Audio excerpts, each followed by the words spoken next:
my gosh! We did it, y'all. Episode number 100. Oh my gosh. We're here. We're actually here. This is the 100th episode of Tone's Take, and it is brought to you by, well, people asked. I answered quantum gravity. I don't know what it is. No one knows how to explain it, but it exists. So just believe it. And it's also brought to you by Canada. It's a great country, and if you can see, that's graffiti vandalism that says "Have a nice day" because Canadians are so polite. But anyway, thank you all for watching. Thank you all for your support. Even if you only watched like 1 minute for the past 100 days, hey, you supported me in some way, right? But today I wanted to talk about Mark Zuckerberg because Mark Zuckerberg is so much more successful than I have been, and he's only 1 year older than me, and he is worth more than I'll ever be worth in a trillion years. But I don't have to sit in Congress for 5 hours and listen to old men try to explain Facebook to me, and that is something that he'll never be able to take back in his life. But I'd still like to be a billionaire at some point. But anyway, let's talk about what happened real quick before my battery runs out on my camera.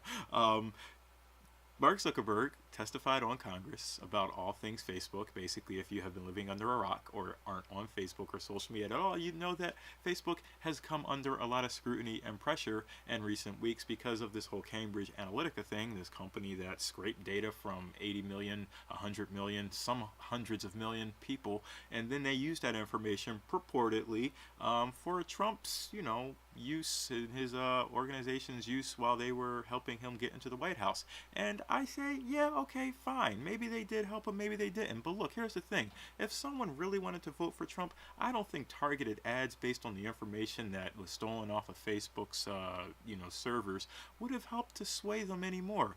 The people that wanted to vote for Trump, they already had it made up in their mind that they wanted to vote for Trump. I mean, it's Donald Trump. Have you not seen, like, the past couple of years just how crazy he is?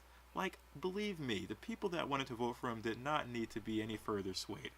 We just have to understand that half of America is just batshit crazy.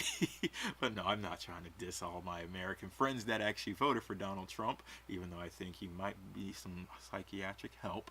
But I'm just saying, all this is nothing more than grandstanding. They wanted to have Mark Zuckerberg come because their constituents said, oh my goodness, my interwebs are being hacked and stolen, and it's being submitted to people overseas and the Russians and this and that, and I want you to do something, Mr. Senator or Mr. Representative. So they say, hey, look, this looks like something that'll be fun, and it'll get our names in the press, and we'll get Mark Zuckerberg here, and we'll just have a fun time. And maybe I'll actually learn something about Facebook. And that's really what's happening.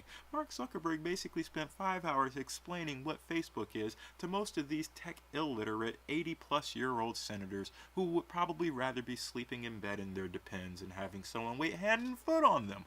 But I digress. Let me know what you all think about this whole debacle with Facebook and Cambridge Analytica. Do you think anything's really going to change, or is the android known as Mark Zuckerberg just going to do business as usual and make it seem like things have changed?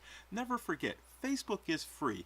And if Facebook is free, that means that we are the product. And if you don't like that, then leave Facebook. But as I've said before, I really do believe that it's a conspiracy to try and separate us all by getting us off of social media so that we don't get any information at all. Look, I'd rather have fake news than no news at all. So please, stay connected, because that's what Facebook was created for in the first place. And hey, if someone hacks your information and all of a sudden knows if you're a male or a female living in Michigan, what big deal is that? If they know that you're a right-leaning nut job from Arkansas, what harm does that do? You're a right-leaning nut job from Arkansas. You're a left-wing liberal enthusiast who doesn't care about conservative values.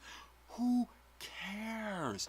If you're like that, you're like that. I don't think targeted ads are going to change anything about it. But again, let me know what you all think. I thank you all for supporting me. This is my 100th episode, and I'm going to do 265 more this year. That's right. It's not a leap year, right? No, it's not. So I will see you back here, same time, sometime in the evening, same place. Again, let me know what you would like to hear. Like, subscribe, or dislike. I really don't care. You can talk about it. That's all I care about. Interaction, eh? Right? Okay, so I will leave you all at that. Put on my theme music, which I stole.